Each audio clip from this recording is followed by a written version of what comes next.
Hey guys, I'm Jordan Fromer. I believe in hunting hard, hunting smart, and having a fun time while doing it. And shooting limits, well, that's just the icing on the cake. I revel in the journey just as much as the successes it brings. From ducks to dogs to decoys and guns, we'll be talking tactics, strategies, and what it takes to get the job done. Load up and take aim. This is the Duck Gun Podcast. What's going on, guys, and thanks for joining us on another episode of the Duck Gun Podcast. I'm Jordan from Duck Gun Chronicles on YouTube. My co-host alongside me is Elliot from Freelance Duck Hunting on YouTube, and we got our special guest for tonight, Ben from Fowl Front. How you doing, man? Good. How are you guys? Doing great. That's great to have you on. Fan of your podcast for sure. You're doing a great job with that. Well, that is a mutual thing here. So I love you guys are right after I get done proofing mine, I tune in for your guys's. So Very cool. Awesome. Glad to hear it. What have you been doing with your summer? What's been going on lately? Yeah. Oh man, I've been more than that. Brand new kid. She's about 3 months old. I just feel like I'm just watching her grow, like in between like diaper changes. She's just growing and pooping. That's about it. Well, I can fill you on that one because I got a 8-month-old child as well. So, Does it get better? Yes, it does. I don't know if you're having trouble with crying and all that kind of stuff at night, but I mean, I think our kid cried a lot at night, and it's got way better though. So there's light at the end of the tunnel. Better, though. The pooping stays. My oldest pooped his pants recently. Actually, he called it a triple threat, but I won't go into the details. I can only imagine. You don't want to know. You don't want the details on that. No. I mean, I kind of do, but we probably should save it for. I can tell you. I'd be happy to. He brags about it. He went to church and told this really beautiful woman at church. He told her all about it. Like, what are you doing? He brags about it like it's some kind of badge of honor. 3 things at once: vomiting, peeing, and pooping, all in his pants at once. Hey, he's ready for college. Doesn't sound like there a was fun no day. drinking involved. That's the thing. He wasn't drunk. I hope not. He better not. Maybe he was. No. Oh, sorry. That was not how we were planning on starting the episode. But anytime I can get in some good toilet humor, it's gonna make me personally laugh for sure. Yeah, we never really have a normal start anyway. No. Speaking, I'm gonna roll with the fart for a little bit. Did either of you guys see the video that I made with all the fart humor in it about my classroom? I did, yeah. Yeah, where you crop dusted Yeah. I crop dust those kids, and I had not done it until I told that story on that episode. And so the next week, since I had been talking about it, I tried it, and this little girl busted me. She's like, "Mr. Snyder, you farted." Didn't work out. But as a teacher, you have to have that, toilet humor. It just comes with it. Sure. I think you start blaming it on other kids, try to get some dissension going on in the classroom, causing some drama. Oh, it's awesome because if you do it properly, they'll just blame each other like crazy. And shortly after that, though, I did refine the skill once again because I've got a picture of these 5th graders in the gym just pointing at each other all angrily and everything, and I was just sitting back laughing. Nice. Awesome. Okay, I'll stop now. Go ahead, George. Go ahead. I don't know. Let's see. I made a post about Chief recently this week. He's got some a little bit of a scab he got on his nose, and some people are saying that it possibly could be from just like retrieving a lot, because I've been training with him a lot, 4 or 5 times a day, working on the whistle sit and hand signals and trying to get him up to snuff on all that. But ended up having this sore opened up on just past like where the fur starts and meets the nose. I don't know what you call the type of skin on their nose. So anyways, hey Chief, let me see your face. Let's see. I don't know if you guys can see it. Probably not. Yeah. So it's healed up a lot though. So I'll do a picture when it's all the way healed up. Someone said they thought it was sunburn. What? I don't think it's sunburn. No, it wasn't sunburn because the actual hair was gone. So there's 2 things. Someone said also that it could be from like if you have like a plastic bowl, and you could have like aggravation from that. But you know, I didn't see anything from either one of those, so I've just stopped retrieving and it started healing up. Because every time we'd retrieve, it opened back up. All right, easy, buddy. Easy, buddy. Does he use his nose a lot in his retrieves? Like The nose thing to is, the ground? he doesn't stop. So he like just jams it into the ground, and sometimes he misses. You know, like going full blast, and he just jams his face in the ground, tries to pick up the bumper. Is this in your backyard? Yeah. Or Have just you like wherever we laid go. fertilizer down or anything recently or anything like that? No. I think it's just from the retrieving. When Izzy's first few years, when I bought her, because yellow labs can either have black skin or like a pinkish they call liver color, right? And I wanted a yellow lab with all black skin pigment. And so normally they have a real black nose. Her first couple years of hunting season, it would bleed a little bit right in that same spot. And it would start kind of looking more liver colored, but then in the off season, it would go back to being all black. And after about the third or fourth season, it just never changed black to black. And now her nose is more pink, but it actually bled a little bit. Never looked at opened up as Chiefs did, but it did bleed a little bit for 3 or 4 seasons in a row during hunting season. So I'll guarantee you that's just from retrieving. Oh, okay. Well, that's probably what it is, because it's healed up since we've stopped. And yeah. So, but it's weird. Her nose never turned back. It just stayed that. Now that is weird. Yeah. Pink forevermore. Huh. You train with him like 4 times a day, Jordan? Yeah, like I'll go like you know, before work I'll do it in the morning, as soon as I get home, then like after dinner, and then right before bedtime. Oh man. Yeah, I mean all you got to do is like 5-10 minute, you know, segments. So it's pretty doable. Like first, what are you guys working on? What are you working on right now? Just hand like whistle sit and hand signals and blind retrieves. How's she doing? He's done. He's got way better. Like when we first started, I was like super concerned because like I just didn't think he's gonna do it. He's just like, you know, like I don't know why you're trying to give me hand signals. I'm just gonna go do what I want. And like, but like once he figured out, it just, I mean, it kind of, you know, snapped, and then he got real enthusiastic about it, and you know, I can give him a hand signal. I'm still having a little bit of trouble on the whistle sit. Like he does it, but it's not like, you know, the first time or right away. So that's just all I'm working on right now, instead of doing like whistle set and the hand signals. Have you gone out of the backyard yet with it? I have not, no. Okay. You got make sure that you do it in multiple locations, because dogs will oftentimes just they will associate it only with a backyard, and it won't transfer sometimes if you don't vary the location. Yeah, I definitely need to, and I have spots I can go to, especially like, I mean, I could be doing water stuff with him since that's not gonna mess up his nose, but it's just time and being lazy, I guess. So Ben, do you work a dog?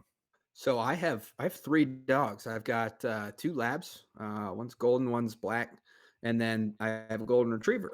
All hunting? Between all 3 of them, I have maybe half of a duck dog.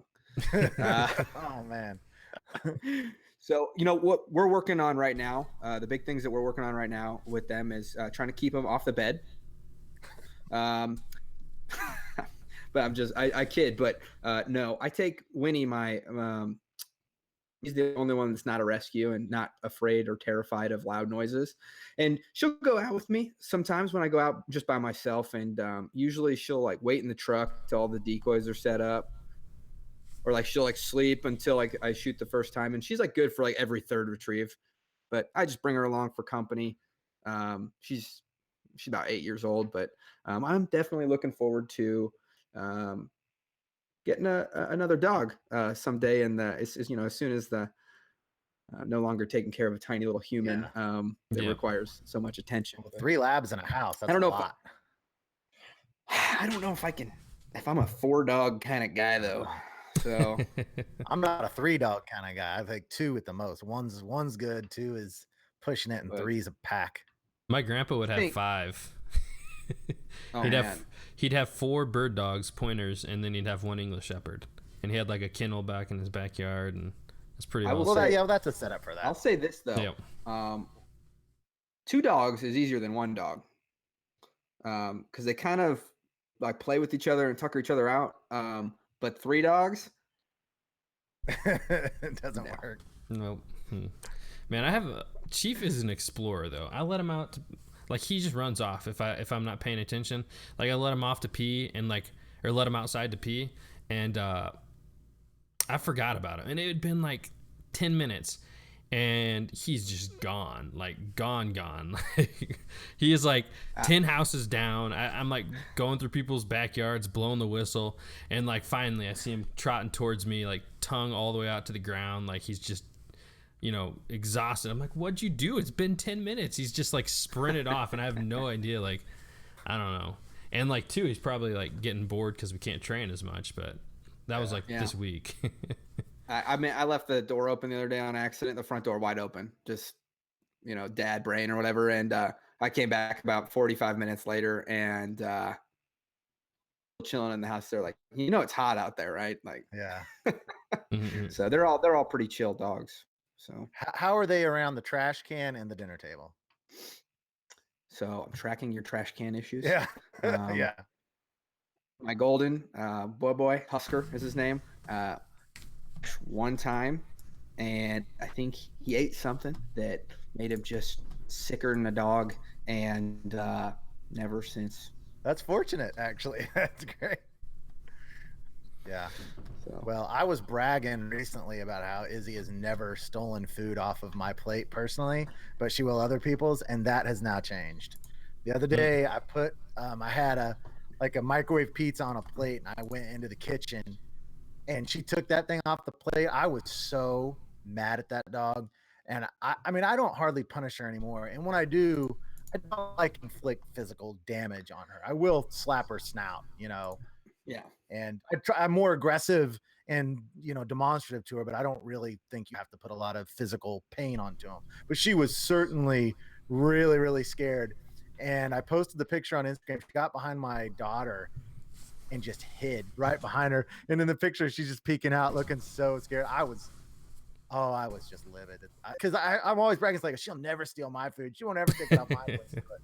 Her table manners the last month or two since I went on that fishing trip to Nebraska, her dinner table manners have been terrible. I mean, she's what, just 9? She's turning 11 here in a month. 11. Don't dogs do like some sort of like mental transition or something as they get into like the last like third of their life or something where they're almost like completely different dogs? I don't know. She certainly is in this aspect. Now, she lived with me and my son alone until she was about 6. So part of it too, more like 4. Part of it too is now there's 4 kids in the house. So there has been for the past 6 years, but and my little girl feeds her lots of scraps, and because I never used to let her beg at all. In fact, she won't even look at me when I'm eating. She'll just keep her head down until I look away back at her, and she'll drop her head. But it's just too hard to control around a full family, and that's one thing I'm really worried about getting a new dog is trying to train it with 3 teenage boys and a 6th grade girl, and just controlling that environment. I'm really concerned about how that's gonna go. Right. Well, I think there was a quote that I heard yesterday, and it was like something like,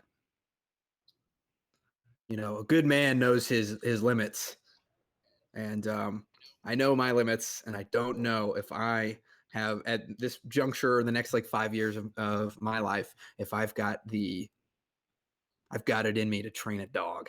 Yeah. I don't know. Yeah. So it's a lot of fun. Like once you get started though.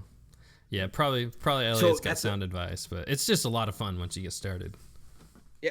And that's the thing is, I would have to give something would give or not, or something wouldn't give, and I'd just be a man with 4 crazy hobbies. So you don't need a newborn in 4 labs. That is for absolute certain. You got to get a couple of those labs to pass on before you try it. I'm gonna say that, but I didn't want my wife to watch this or hear it at some point. So naturally pass on. Yeah. But yeah, good clarification there.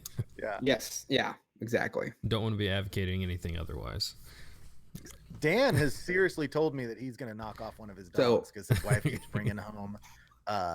bringing home strays, and he's talked about it to the point where I think he's almost serious. He's talking about like, no, you cannot do that.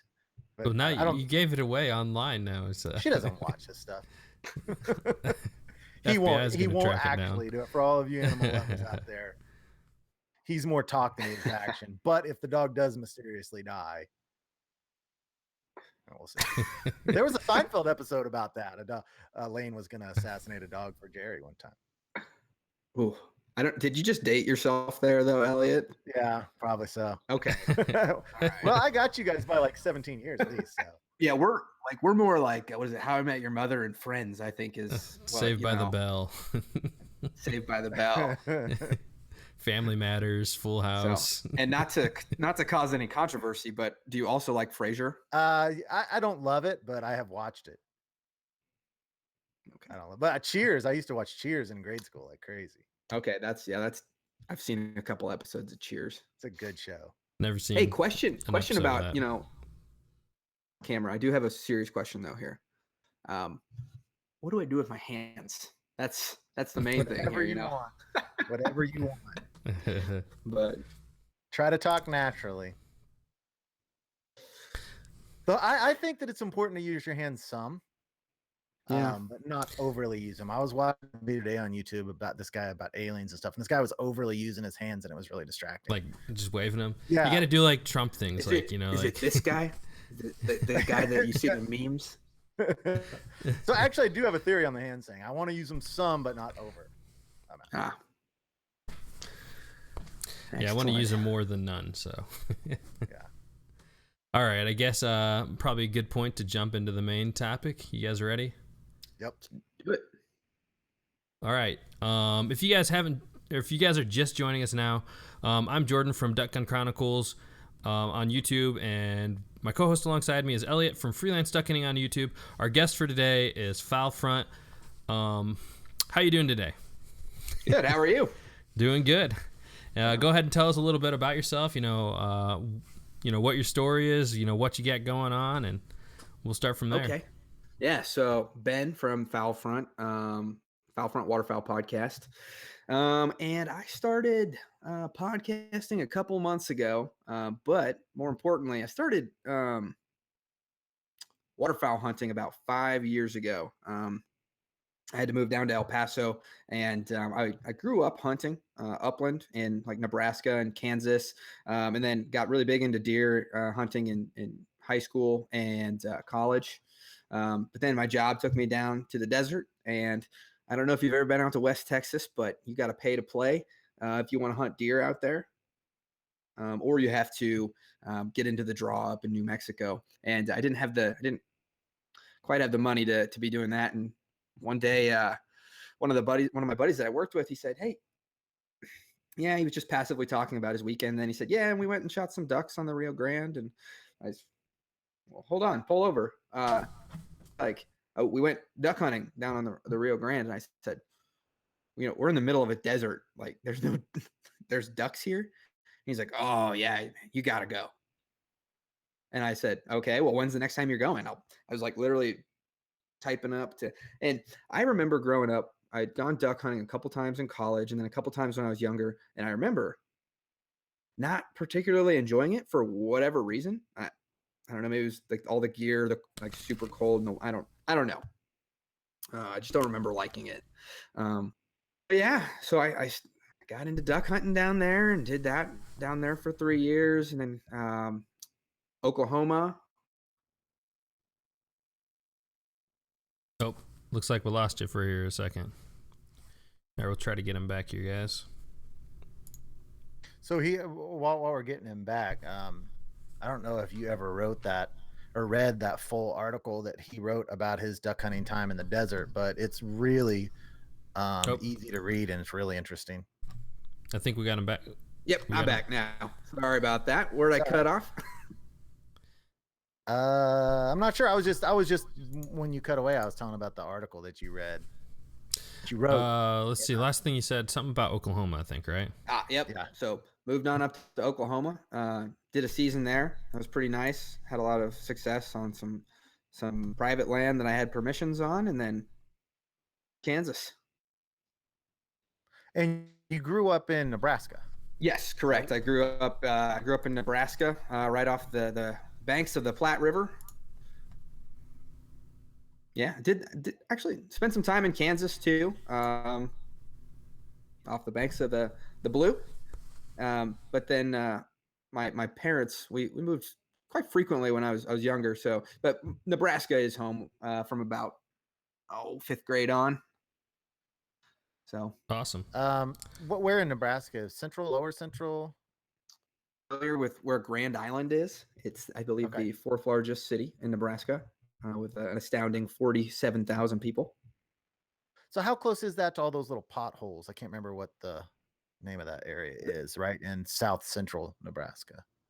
The prairie pothole or the basin. Basin, yeah. The basin. The rainwater basin. Yes. Yeah. So to get there, it's probably a good 2.5, 3-hour drive. Okay. Yeah. So Grand Island is pretty much smack dab in the middle of the state. Okay. It's about 90 miles west of Lincoln.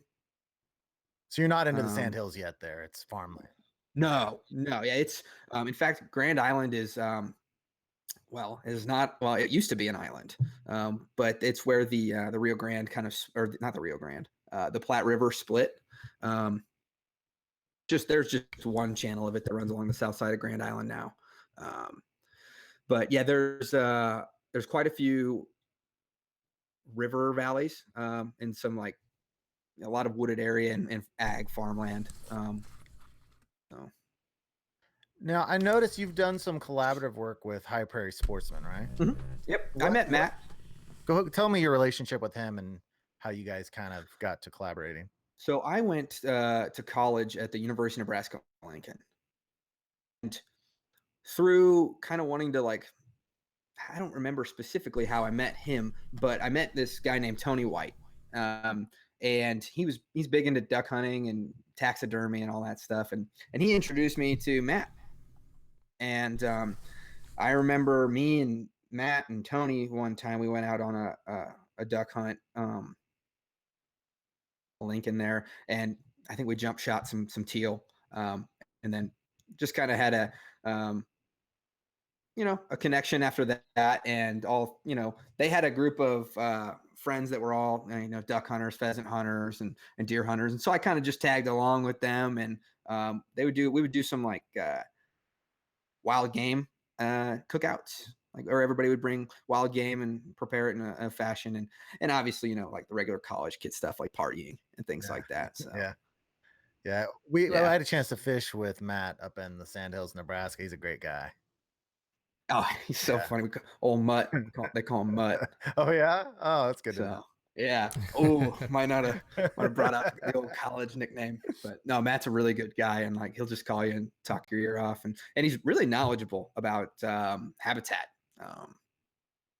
and conservation, and knows a thing or two about getting on some ducks.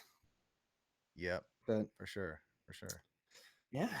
So how many states have you hunted in? You said you started in New Mexico and then Kansas and Nebraska and. Yeah, so I guess you could say the genesis of my hunting, maybe not waterfowl, was Kansas, then Nebraska, but waterfowl hunting, you'd call it Texas, New Mexico, and now Kansas, and obviously Nebraska. I made some trips home since then, so nice. 5 states. Nice. Yeah, I've only hunted in Indiana, so I'm missing out. No. But he's making his first Kansas trip this year, so yeah. Oh, awesome! Yeah, we're gonna get in a hunt, 2 hunts probably. Yeah. Awesome. Hey, if you find your way out here, let me know. We'll hook up. I got a couple spare bedrooms and a bar and some birds, I suppose. And alrighty. Yeah. Anytime. So kind of jumping back to what you were saying earlier. So you are a fellow podcaster, and there seems to be this year, we started our podcast and there was wasn't a lot of podcasts going on. There's the bigger one going on, and then you started one, we started one, and a bunch of other guys kind of there's been this influx, I guess, of podcasts. What do you think about all that? What do I think about that? I think first and foremost, I don't.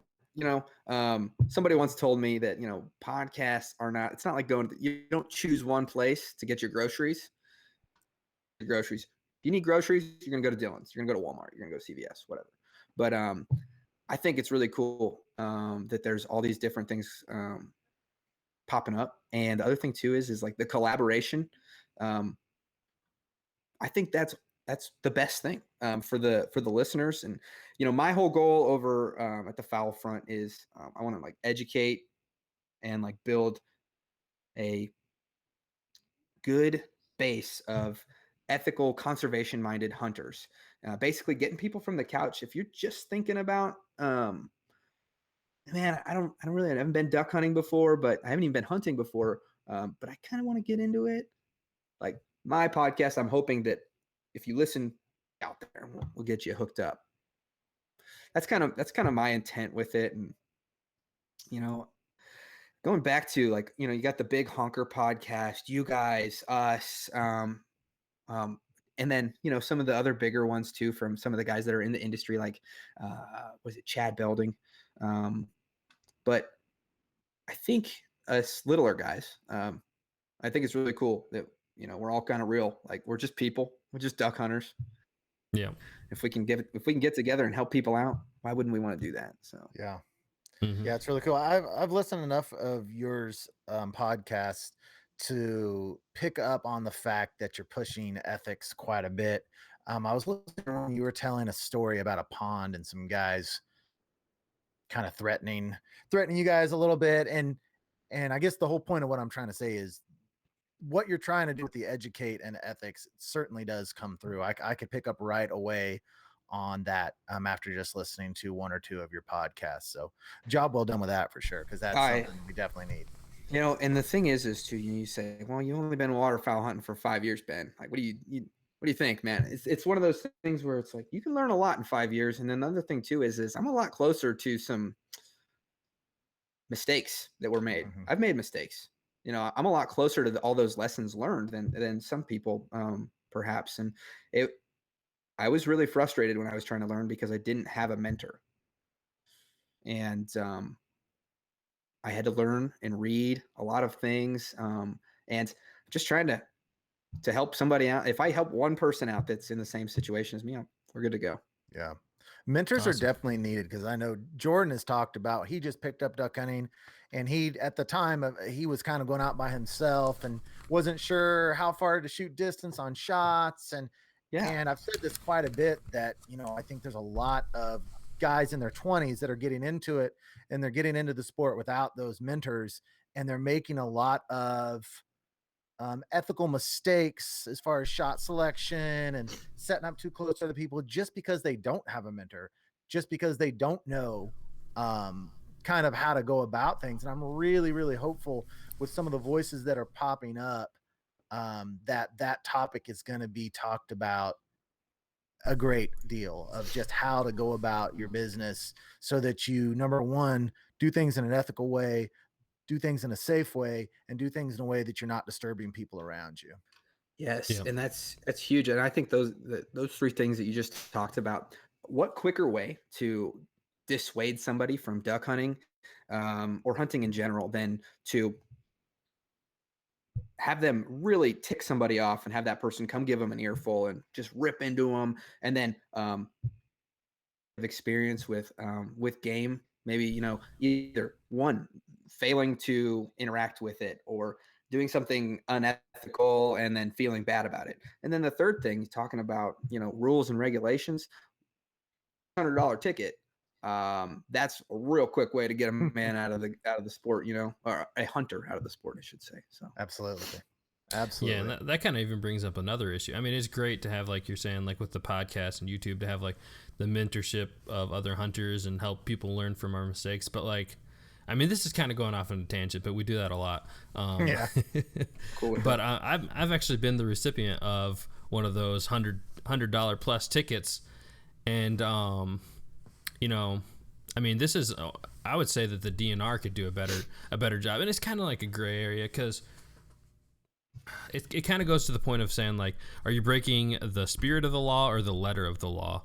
And in my instance, just kind of laying it all out there, the ticket I got was for using a motorized vehicle to aid in the chase of game. I think it's the exact wording. But Yeah. what happened was we shot a goose, and it sailed maybe 70 yards, probably more than that, 100 yards upstream. And we took the boat up to it, and we're coming up on it, and this goose is like diving and then coming back up, and it's diving and coming back up, and we're kind of coasting, like we're barely just going up to it, and he pops up again, and the motor's still running, and we're still going for it. I mean, like 5-7 miles per hour, and I shoot the goose, in the head, finish him off, and post that video up on YouTube. And then I get a call from the DNR. Actually, they showed up at my house. I didn't even get a call, and they're looking for me. From seeing the video? From seeing the video, yeah. And I get like, this is in like April, and that video's from January, and I end up getting I can't remember. I think it was like $120, $150 ticket for that. And like, the thing is, like, I'm trying to be ethical and finishing off a wounded goose so it doesn't get away. Like, I could sit there, I could shoot another one.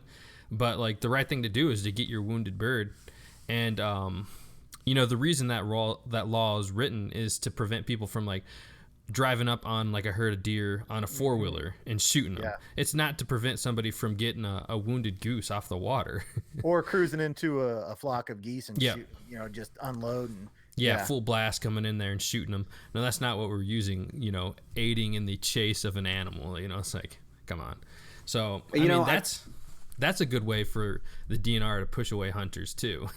I think there's several lessons in there too. And one thing too is that you're talking about the spirit or the letter of the law. And of course, the letter of the law describes a situation where some dude is running his boat through, comes around the bend, bam, bam, bam, kills 4 ducks. That's what it's there for. But the other thing,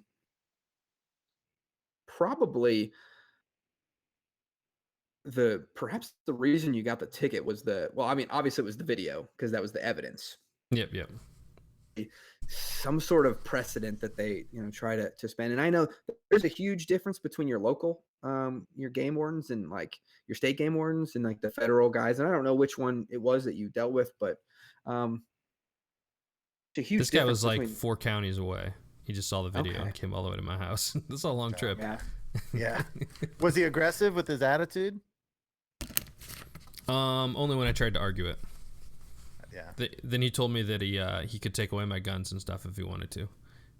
And for those of you that are listening and don't know, and you guys correct me if I'm wrong, my understanding is that if your motor's running, you have to turn off the motor and then allow your boat to come to a stop to arrest before you can before you can shoot.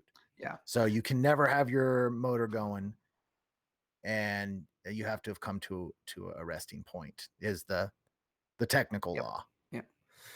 Yeah, and I'll say about game wardens too is obviously they're people as well, and I've had more positive experiences with game wardens than anything. Mm-hmm. And there's a huge lesson on that is like, Jordan, you were just talking not any means, but once you started arguing with them, then now you're appealing to his human side,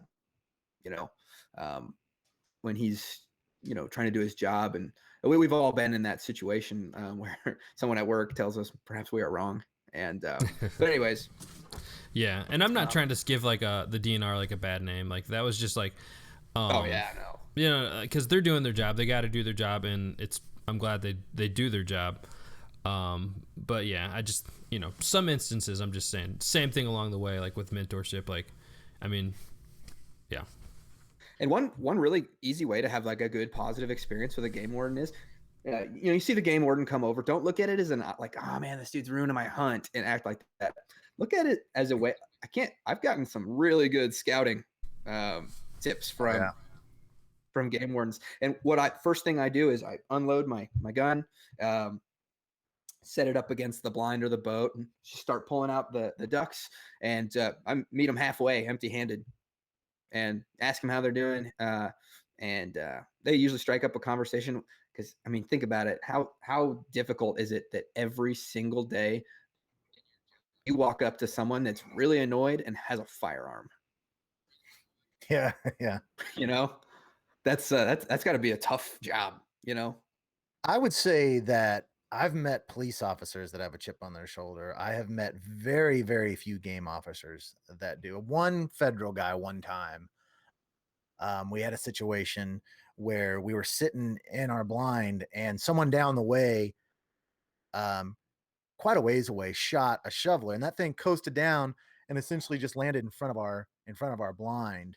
I can't remember the exact details on it, but I'm pretty sure somehow it came to the guy never came down and get it, and we had our limit, and so here we've got this guy's extra shoveler, and so we don't know what to do with it. We just kind of pitch it. Well, the federal guy um, came up to us and was just questioning us up and down. We're like, that's not our duck. We did not shoot that duck, and he was a little bit aggressive, but that was a really unusual set of circumstances that a duck comes and literally just dies in our decoys and puts us over our limit. But all the other guys are kind and nice. In fact, we've gotten to know some of them over the years so well that we had a duck lease this past year, and one of the head biologists from a certain area actually advised us on how to grow the millet. And so my point is, most of those guys are actually the state guys, tend to be duck hunters and are really, really good guys. But there's some great guys in there.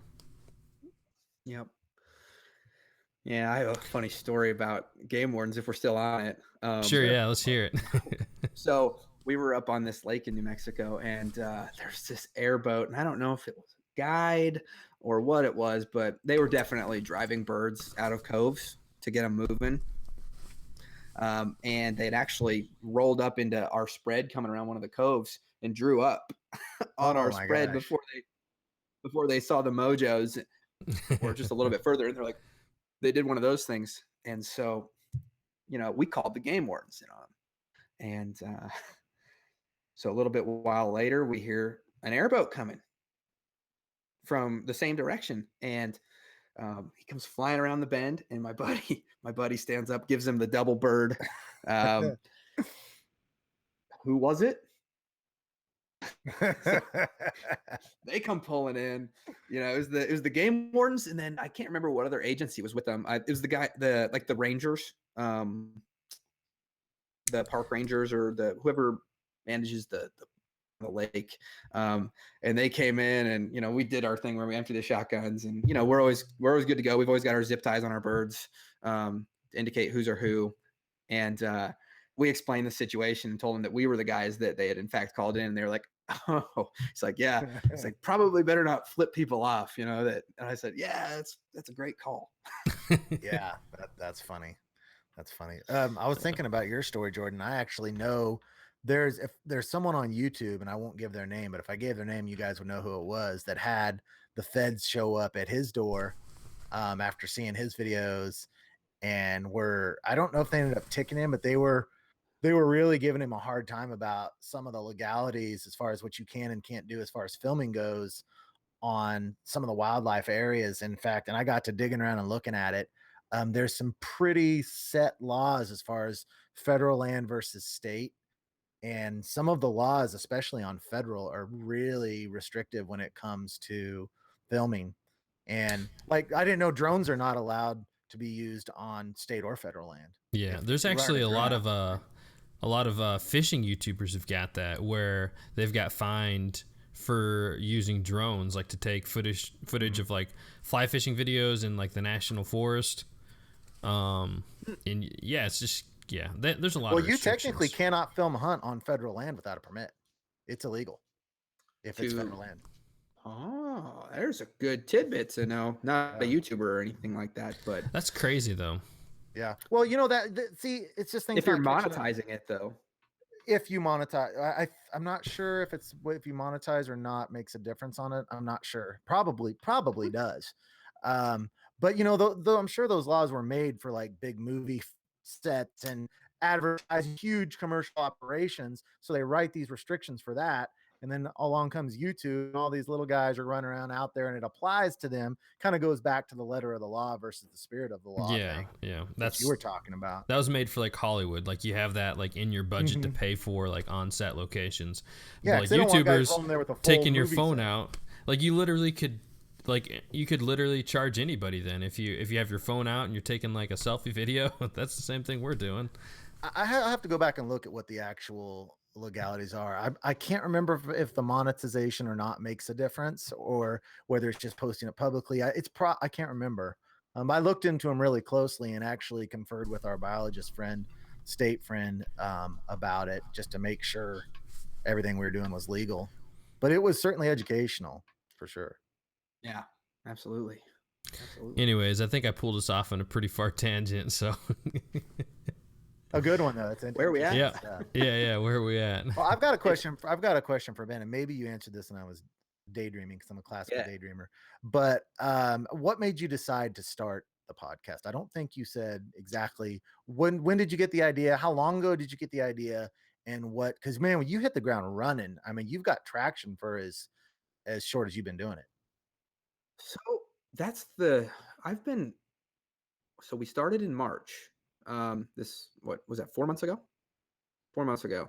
And the thing is I've had it in my like plan. I've written up hundreds of show notes, and like, it would be cool for like the last year and a half, ever since I really listened to my first like waterfowl podcast. And I was just thinking to myself, like, that I wanted to be covered. They weren't, doing this, I think. And then I started thinking, like, well, maybe I'll just do it myself. So then started planning. Finally, I kind of got to the point. I had a baby due in a couple weeks, and I was like a little bit heavier than I've ever been, a little bit like, I just got done moving, and I was like, I don't know, sad or something. And I was like, dude, I'm doing it. And started doing it, and just like, I have to stay busy. Like, body in motion stays in motion. A mind in motion stays in motion. And the more sedentary I get, like, worse I feel. And so I was like, well, why not just, about to have a kid? Why not take on a bunch of extra responsibilities? No, but I do have a lot of fun with it. And the best thing about it is talking to people about duck hunting and relationships. And how has that affected you emotionally and everything, having the podcast? Oh, I mean, I love talking to people. It gets a little hard sometimes when you're doing, like, if you don't, like we were talking earlier about getting it down to like 1 or 2 work nights a week on it, because you don't want to like have to pull over everything to do your podcast. But the thing is, and once people are listening to you and have a vested interest in you, I feel a responsibility to my listeners, and that's a good thing. And burdens or pressures, but I think that's good because, if no one listened, why would I care about doing anything? But now, you have people listening, and people that, really like listening to things and giving you lots of good feedback, and really just doing it for them and yourself. It's 50-50. Yeah, that's cool. I got to say that one of the hardest things about doing the podcasting is, I mean, it's probably a little bit easier not having to be live on a certain day, but like getting everybody's schedules to mesh up, like, hey, can you be here at 7 on Tuesday? Really, And like, who am I to really like, try to work Tony Vandemore's schedule, or, Brian Moyes from Delta Waterfowl. He's great, both great people. You know what I mean? But I always feel like a little beholden, like, hey, when do you want to do it? Yeah. Okay, I'll make the time. Yeah. Yes, sir. I totally agree about the relationships. Just talking to different people and making those connections has been a pleasant surprise. I didn't when we started, and Jordan and I kind of asked, I don't remember if he asked me but he started the podcast before I jumped on. And then about 5 episodes in, we both started doing it together. And I never stopped to think about how gratifying it would be to really talk with all these different people and get to know them. It's really fun. Yeah, for sure. Yeah, and, some people you'd never have like not even that we have like leverage to talk to these people, but like, you just get to talk to some of the coolest people, and you're giving them a little bit of a platform to come on and say something. Like, because we had like Ben Potter on last week, and he's kind of like the unsung hero of like all the films, Dr. Duck Film, The Linguist, and just being able to pick like a mastermind's brain like that, Oh, that's And- the What a other. cool guy. That's the other one I missed too. That when I was talking about podcasts earlier, Dr. Duck, and you guys had him on. Those guys seem Twice, really cool. yeah. Yeah, we've had Yeah. him on Oh, twice. super cool. Super Yep. cool. Yeah, and yeah, Ben was That's super been a cool little surprising too. That no one's it's- been really arrogant. Right? Everyone's been just down to I earth, know. cool I guys. know. Just duck. I don't know. I mean, the first time I had you on, Elliot, I was like, I'm just kidding. Yeah, that's a problem I tend to have is arrogance. Funny. And the other thing too is this: there's a lot of us out there, hunters, but Mhm. there's not. And so when you are interacting with other hunters on public land, but then once you really understand like the bigger picture of things, of it being like, hey, only what is it, 7% of us hunt now out of the entire US population, and then there's like another, there's 5% that are completely anti-hunting. So we don't have to worry about them. The PETAs and things like that. We don't have to worry about them. We have to worry about how we like portray ourselves to everybody in between. And that's who we really need to, in a positive light too. And what better way than to show people that there's like good people out there than, podcast, having them on there. Yeah. Totally agree with that. Some of the way that hunters get portrayed in the media, we can only do ourselves a favor by, showing the opposite light of, we're not just a bunch of like hillbillies swinging guns around and Right. Yeah. Right. I know, there's that filter, the PETA filter. It's like shoot selfies, not animals. And Yeah. people will like post photos with that on there. And I totally get it. Like you want to these, but there's should never not be proud of being a hunter. You're lessening the burden on the, factory farming. You're contributing a lot of money to conservation and habitat. And really what better way, to bring good quality meat into your home than hunting.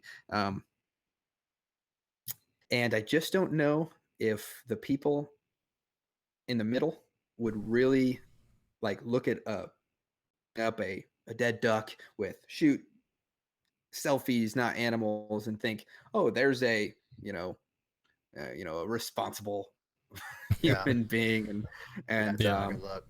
Definitely. yeah, I know a lot of people did that, and I was so tempted. Like the first thing I thought of when I saw that was to do that. I think that's everybody's first initial thought was like, you see that, like, oh, this is like so perfect. Like you go put your image in there, and I literally, like, I set it up and I'm like, wait a minute, like just take a second and think about this, and then I didn't post it. I'm like, Yeah.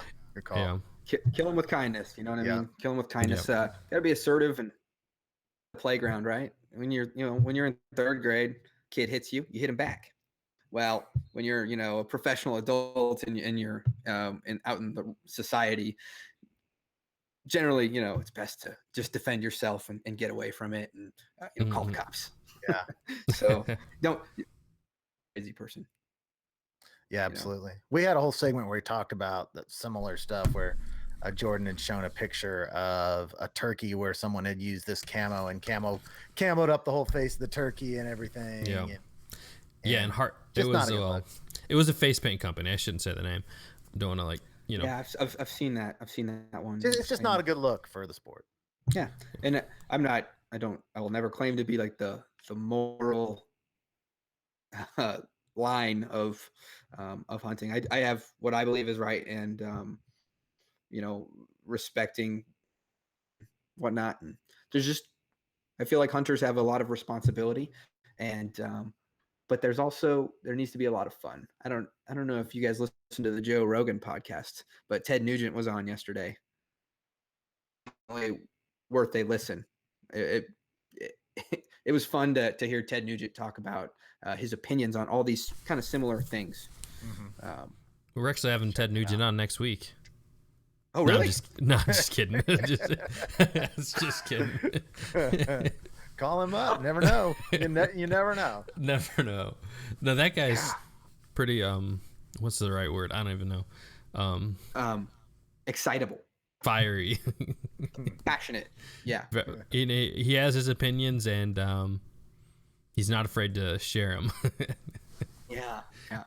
No, So no matter how far he is away from the middle spectrum. yeah. Yeah. For sure. Lightning round. Actually, I think I got another question for Ben. So you got your podcast going, and I guess like, what is your future plans with it? You know? Oh yeah. So the future plans, we'll see where it takes us. I was talk to you guys doing about a little collaboration on this maybe in the future, but I don't really mind giving away some of this stuff. So I think with the season, when the season comes up, I think we're gonna do like a little Thursday brief for the nation, and kind of hit some regional weather trends that are going on, and have some scouting reports from around the nation to just kind of give people a little heads up on what's coming. Oh, looks like we might have lost him again. I'm sure he'll pop back in here in a second. Yeah, we'll give him a second. Yeah, once he gets back through that, we'll jump onto the lightning round. Okay, but that's a good idea. That's similar to kind of what you were thinking of doing with the YouTubers in a way. Yep.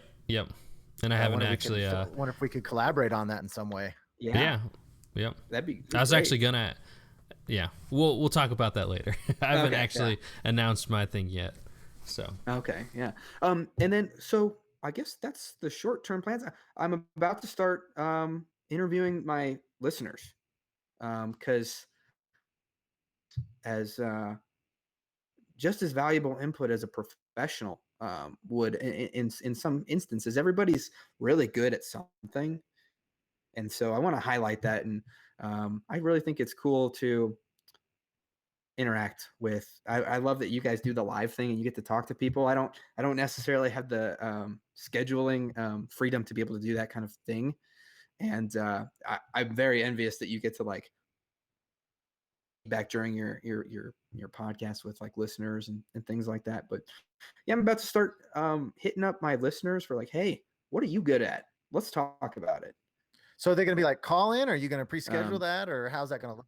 No, yeah, I'll pre-schedule it, and we'll give them, we call it our tales and tips segments. We've had a couple of them, and so we'll just have them on, and it'll just be a kind of a duck camp conversation about what it is that they bring to the table for everybody else. That and it doesn't really matter if it's an hour long, or we'll cut it into something so that I feel like people really like to get involved. And I want to be able to do that for people. So awesome. But 5-year plan or 10-year plan, I don't know. It'd be nice to just sit in my basement and talk about ducks and get paid for it at some point. Yeah, that's a dream. Well, the nice thing, like Jordan was saying, is we are kind of at the forefront of podcast in the waterfowl world. We're starting up at a time where there's not that much competition. So maybe being kind of at the front edge of it, who knows? Yeah, compared to like, whitetail or Western podcasts, there's like, there's a countless number. And then it goes from like, you think about the duck hunting podcasts, and there was one active when we started. And then since now, I mean, there's like 5-6 active. And Elliot kind of has seen a similar thing with the YouTubers as well. When he started, he was at the forefront of, the vlogging style YouTube hunts. And since then, it's kind of exploded. Can I pull over for a second? For you, and I've watched quite a bit of your videos. I want to know what this creepy baby thing is about.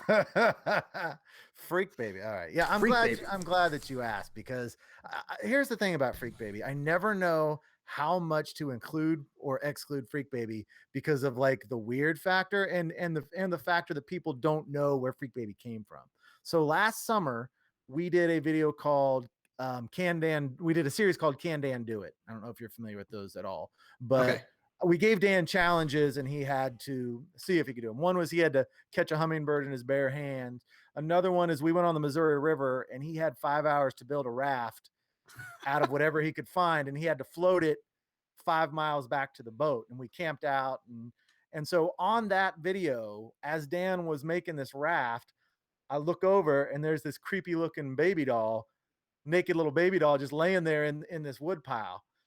And so I grabbed this thing, Terrifying. started squeezing it. It started peeing all this black muddy water all over Dan. So funny that we just went. So when Dan floated down the river, we made a little flag out of Freak Baby where we put the flag on the boat and hung Freak Baby from it. And I don't know, it just kind of, after that, we just kept this doll and kind of became a little mascot. And so the idea is that Freak Baby's kind of like a little Easter egg Freak Baby for people. Like in the survival video number 1, there's a 0.4 second flash of Freak Baby's face in there. And so it's just for people. My idea is this is just for people who know about it, finds it funny. But I don't want to use it too much where people don't know what it is and just find it so weird that it actually detracts from the exactly. Aiden and I think Freak Baby is so funny. What if they already know about it, but they think it's weird? Well, that's okay. That's all right. You have to, when you're doing this social media stuff, you have to push people both ways. You have to either make people feel a negative reaction or a positive. What you don't want is people being bored. So if some people don't like it, like those guys are so weird, they have a creepy little baby doll that they bring around with them sometimes, and they don't watch the show, that's all right. That's okay. Or maybe they'll watch it just because they think it's weird and make fun of it. I don't know. But that is the story of Freak Baby. That's hilarious. Yeah. Aiden is the housekeeper of Freak Baby. And we did actually buy Freak Baby clothes as well. Did he have to buy like an extra large blind bag to start carrying it around or anything? I don't know what he stores it in. She actually has a Instagram account. It's FDH Freak Baby, at FDH Freak Baby. And Aiden keeps it. My mom's actually the one that bought the clothes, and Aiden will just post little pictures of Freak Baby on hunts from time to time, and it's just kind of a gimmicky, funny little thing that Dan and Corn hate Freak Baby, but that's hilarious. Yeah. All right, I guess I'm glad I get to explain it whenever I can. I guess right now is probably a good time to jump to the lightning round. And like you said, you've paid attention to our stuff before, so you know what's going on. Yes. So I wish I had some cool music to play or something, but let's jump right into it. Okay. What gun do you shoot? Browning BPS, soon to be a Stoger over-under Condor.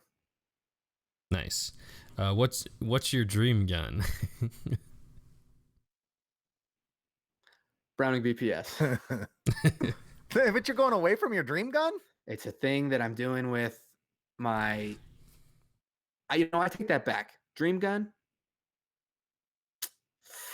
The Humpback, Browning Humpback, for sure. Nice.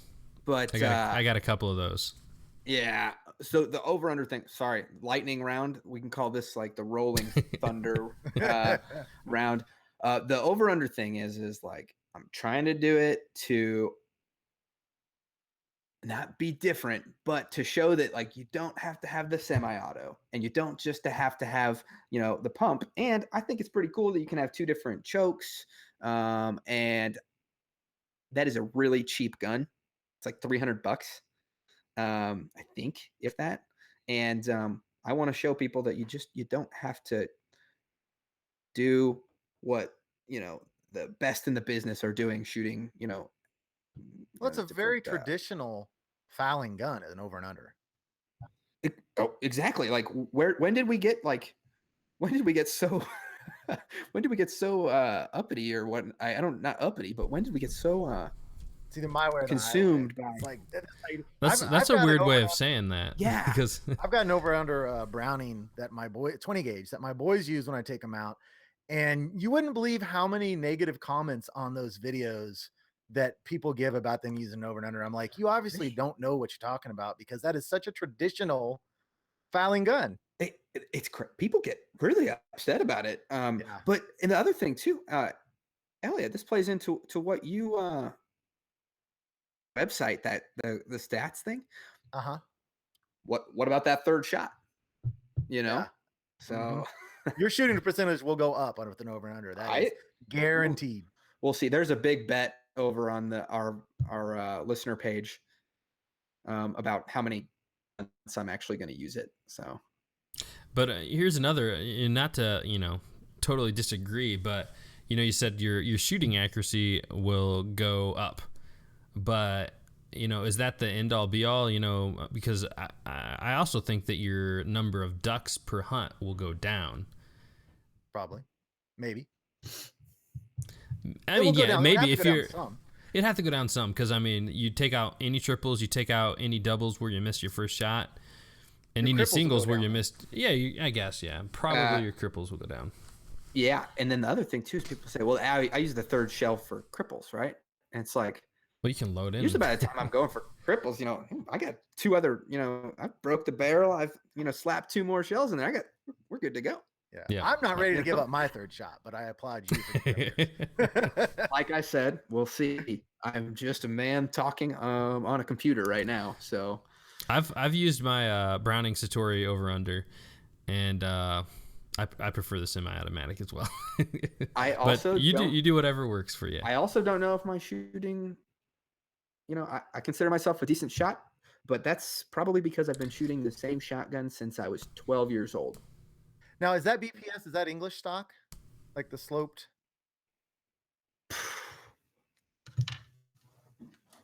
Because I grew up shooting a Browning BPS, and I bet, that's the gun I grew up shooting right there. See, they got it for me because I'm a lefty, but I don't shoot. They didn't know if I was going to shoot left or right-handed, so they got it with the bottom eject and then the top safety.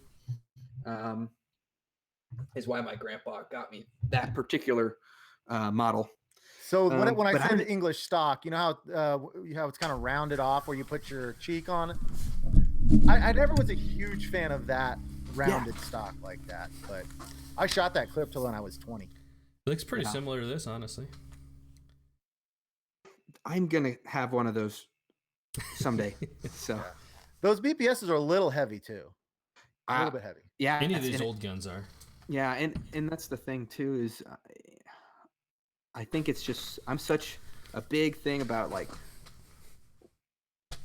with shooting solutions in our DNA. Like our ancestors knew how to pick up a spear and they could do the math in their head to throw it at a gazelle, and there are a lot of things that you can do to make yourself a better shot through training and things like that. I've just always been an instinctual shooter, and I always that's how I kind of tell people, like, hey, you just feel it. Like they say, do I have to lead it? How much do I have to lead it by? I say, just follow through on it, and like it's in your DNA. Like you can do it. Don't overthink about it. Yeah. Maybe not in everybody's DNA. I don't know. Well, the last thing I'll say about go ahead. The last thing I'll say about the over under semi debate as far as the accuracy, it might not, like you're saying, because for me, I feel like I miss my first shot a lot just because I rush it. So with somebody else, if you're able to get on there, not rush it, take your first 2 shots, and then you're not taking a third shot way off there, it's going to increase your accuracy. But if you're the guy who rushes up there, misses his first shot, hits his second shot, and would have hit his third shot, then your accuracy actually would have gone up. So it's kind of, I'm kind of evolving, because we all kind of evolve through different phases in our I'm starting to slow down a little bit, and I can definitely tell I'm starting to slow down a little bit, be a little bit more patient, and I think it'll be nice because there were some times where I switched out the choke tubes and went on to a different ammo just because I didn't want to destroy these birds that were getting in so close, or things of that nature. So. Yeah, and I'm definitely not saying don't do it. I'm saying it'll be interesting to see what you find out. Yeah. Plus, I just want to be a little weird. Yeah. Yeah. Anyways, this is the longest lightning round officially. So what shot size do you use for ducks? Number 2, 3-inch. And for geese? Either number 2, 3-inch, or BB. Nice. I've actually tried that. Number 2s for everything. Me too. Yeah. That's what I shoot 2. 4s for teal, but then everything else 2s geese and whatever. I don't shoot them unless they're close. So I'll say that during teal season, last year, there was a situation where there was no way other than to the farthest I could shoot these birds was 20 yards. so switched it out to number 4s, and I think I even had a couple number 6s in there, but they went down, at that distance, and it made it a heck of a lot easier. So yeah, for sure. Awesome. to have your mind made up. So 3-inch or 3.5? 3-inch. I don't think ducks or geese. Ducks. Face paint or no face paint? Am I going out to eat with my wife later? That shouldn't change, I don't think, the answer.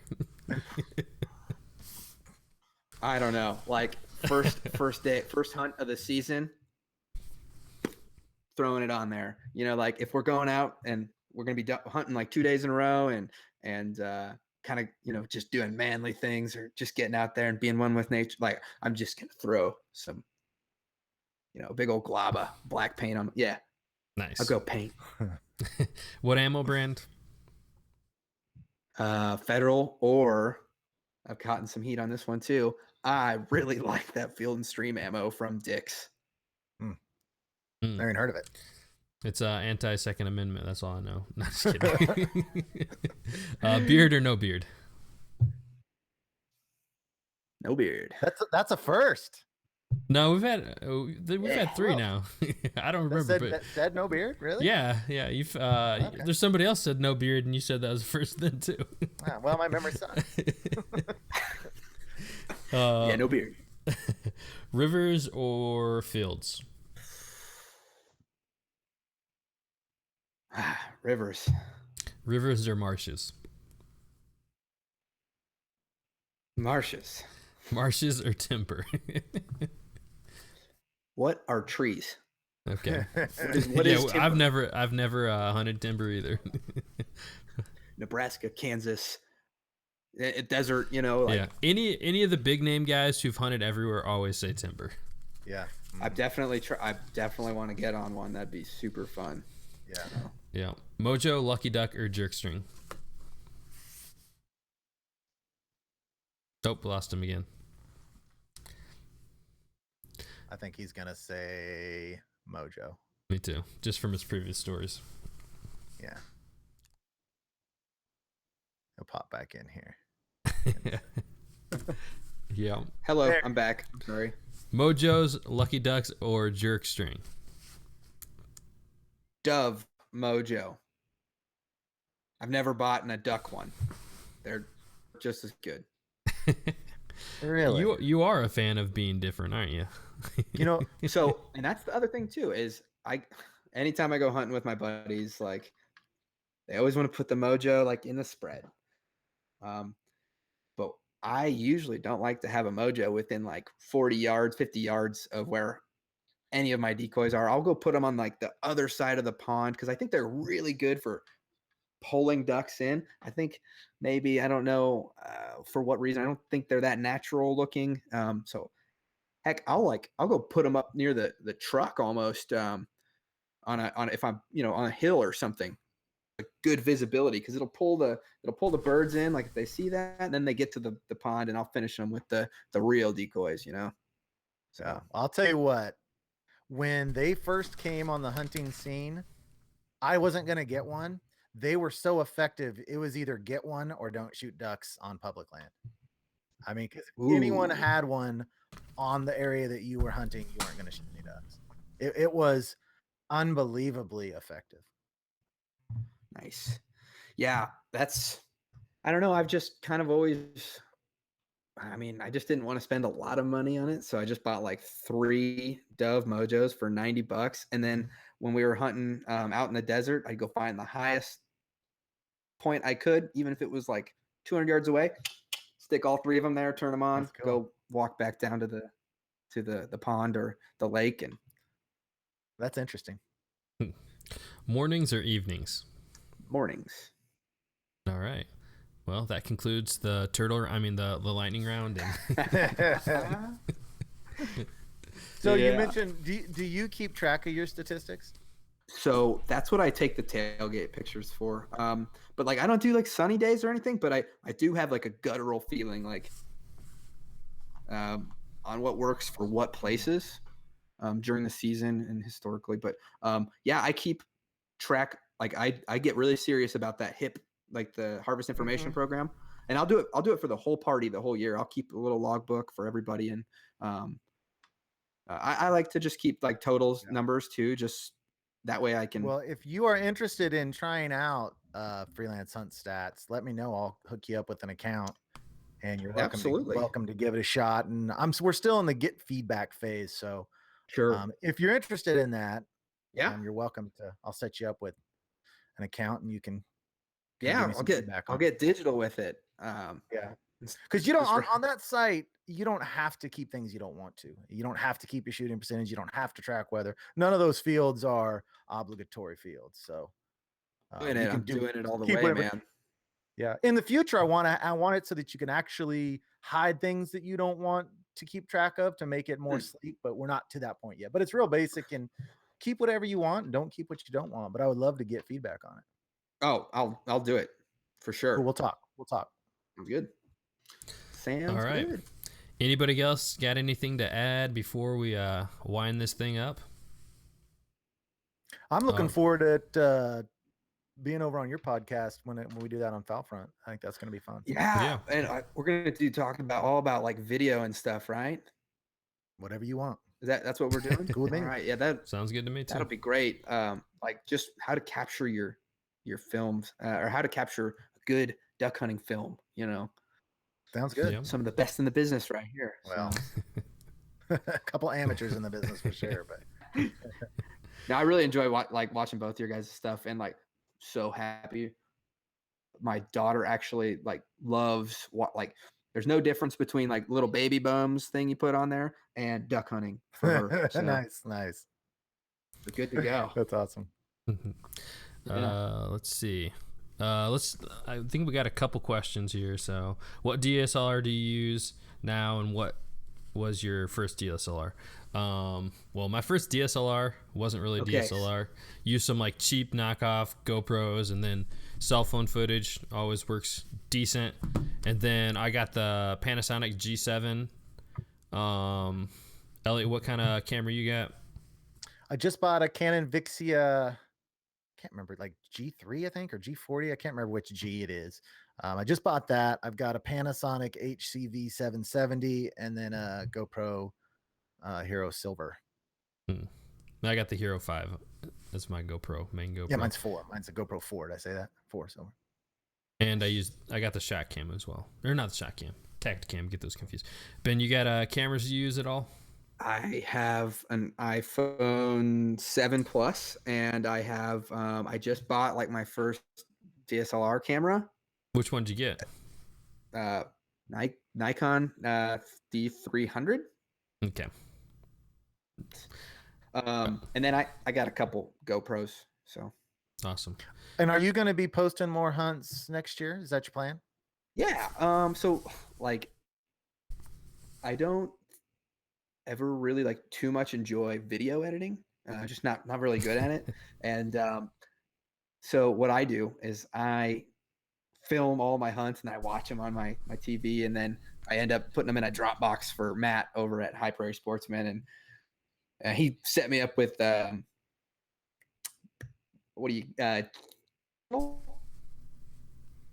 Lost your audio on that. What was that? Oh, like a sub channel or something. A playlist. He put me out. He's got a playlist. Oh yeah. Oh, cool. Nice. Once Blind Outdoors asked, "What is your dream hunt?" I think my dream hunt would be something early, like early season Alberta hunt or something like that. How about you, Ben? I really have you seen that How to Kill a King or To Kill a King? Yep. With Tony Vandemore. Mm-hmm. Like I want to do something like that. That seems really cool. Like go get an eider on some black rocks with storm like blowing up on me. Like for me, I'm the kind of guy like the worse the weather, like the better. I just for the experience and the ambiance, you know. Yeah. Yeah. We To a talked a certain lot about point. that with Ben Potter. That same topic. Yeah. That's right. Yeah. For sure. Mine is right now basic. I want to duck hunt in the Sandhills, or that in the Platte River. Those are the two. I'm doing that with Matt this year. Yeah, cool. So maybe time that up right, and we'll get on up there together. Yeah, I'm definitely going to. when I'd hunt the San Jose little or the Platte, will most likely be with Matt. I do have another connection up there, so I don't know if it'll happen this year or not, but Okay. Certainly that'd be a great time to meet up. Yeah. All right, Ben, go ahead and let people know where they can find you on For social and podcast, all the good stuff. Find the Fowl Front Waterfowl podcast on iTunes, Spotify, Stitcher, over on www.fowlfront.com. We're also on Facebook, where we have a listener group. It's the Fowl Front Waterfowl Podcast group. And we got some pretty cool people in there and a lot of fun discussion. And it's a safe space for hunters. So, Yeah. but yeah, that's where you can find me. And like I said, we're kind of geared towards educating the new folks and entertaining the rest of us. All right. So, thanks for coming on. We appreciate it. It was a great time. I appreciate you guys a lot. Yes, thank you. Everybody else out there, thanks for joining us. Hit that subscribe button if you're new here and made it through the whole podcast.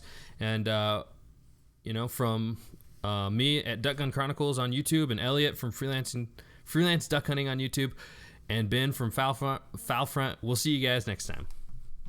Later.